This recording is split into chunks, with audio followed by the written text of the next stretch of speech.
This debate is free will versus determinism. So free will. Free will is the idea that we are in control of our actions, that we determine our behavior, that we make our own decisions, and we can act in kind of unconstrained ways. So as a person, we're solely responsible for what happens to us, and we have a choice. That's the idea with free will. It is suggesting that we have that our intention affects our behavior, so we can choose what we want to do. We are free to choose kind of what happens to us, choose our own destiny in a way. So that's free will. It means we're self-determining, and it means we're free from causal influences of the past and of other events. We'll come back to causal influences, we'll come back to causation later on. But free will is suggesting that we determine what we do ourselves. The opposite side of this debate, of the free will debate, is determinism. Determinism is the idea that everything that happens to us is predetermined by an event or a condition or something else. So we lack control, that things are destined to happen, that things, determinism is suggesting that things will happen for whatever reason. Now, there are different types of determinism, and you could be asked in the exam to either name a type of determinism or to define a type of determinism. You might also be asked to identify a type of determinism from within a stem. But if we start by going through the different types of determinism, so for each one you could be asked to name it, or you could be asked to define that specific type of determinism. So the first one is hard determinism. This is where our actions are influenced by our environment or our genes, and we are completely not responsible for our actions. So hard determinism is saying that what we do is completely determined by things beyond our control.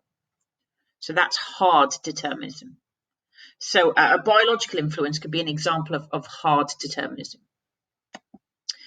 Soft determinism is saying that there are reasons for actions, but there is some element of choice in there.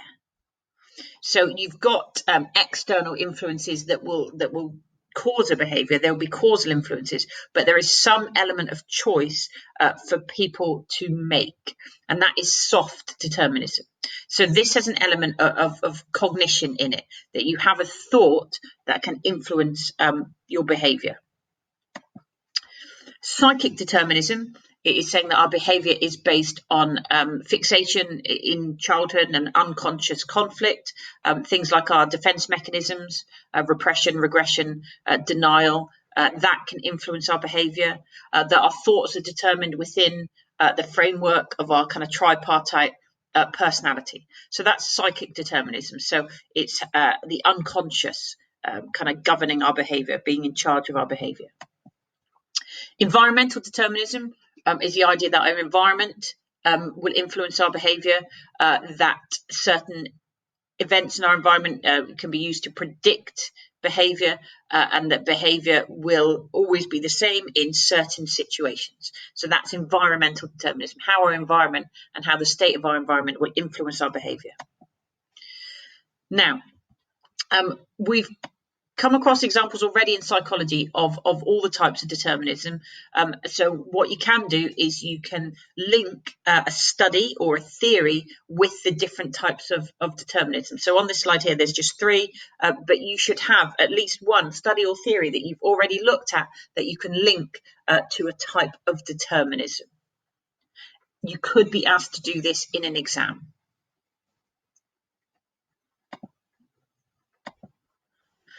What you could also be asked to do in an exam is to define any of the types of determinism.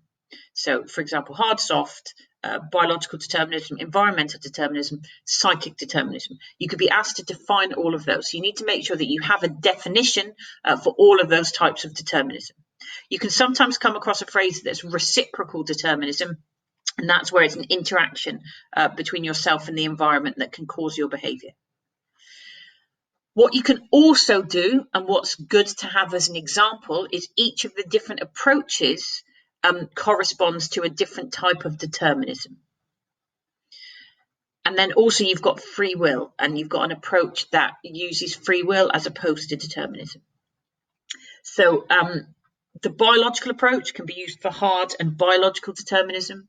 The cognitive approach can be used for soft determinism. The humanistic approach is free will. The behaviorist approach is environmental determinism. I always think that social learning theory is the reciprocal determinism, but you can use environmental for social learning theory as well. And then the psychodynamic approach is psychic determinism.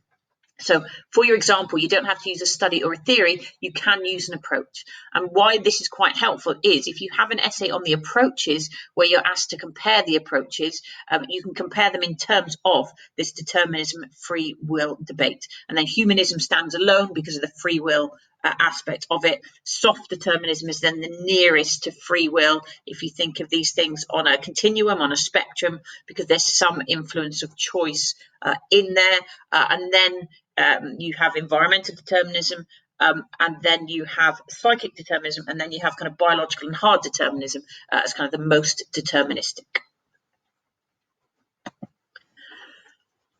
A concept that comes up within this debate is a concept of causal explanations of things. If something is determined by something else, then you can establish cause and effect. So if psychology is deterministic, if an approach is deterministic or a theory is deterministic, scientists, psychologists can use that idea to predict behavior and to control behavior. So you get this concept of causality, of a causal explanation that comes into this debate.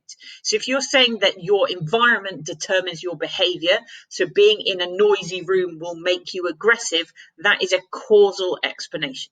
So if something is deterministic, it also suggests a causal explanation. If something is to do with free will, there is no causal explanation.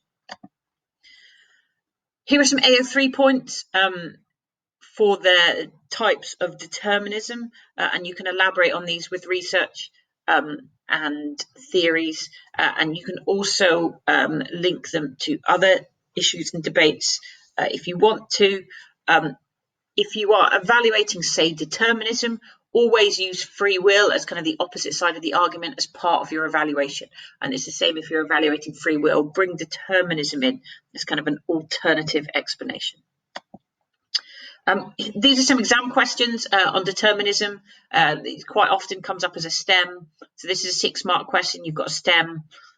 You're asked to explain what's meant by determinism and refer to 3 types of determinism.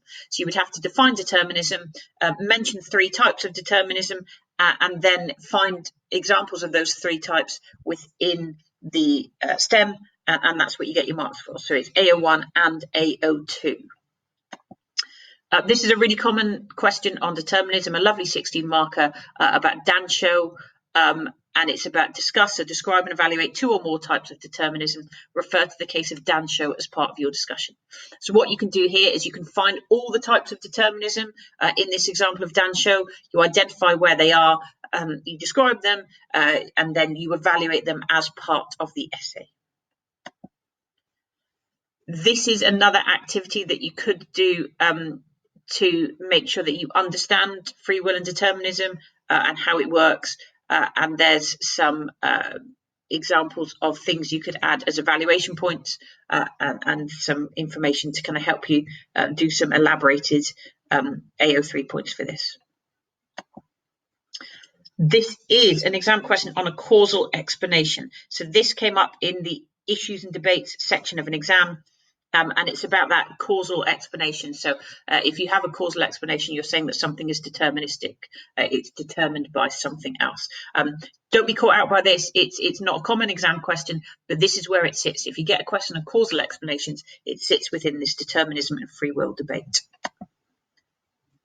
That's the answer to that question.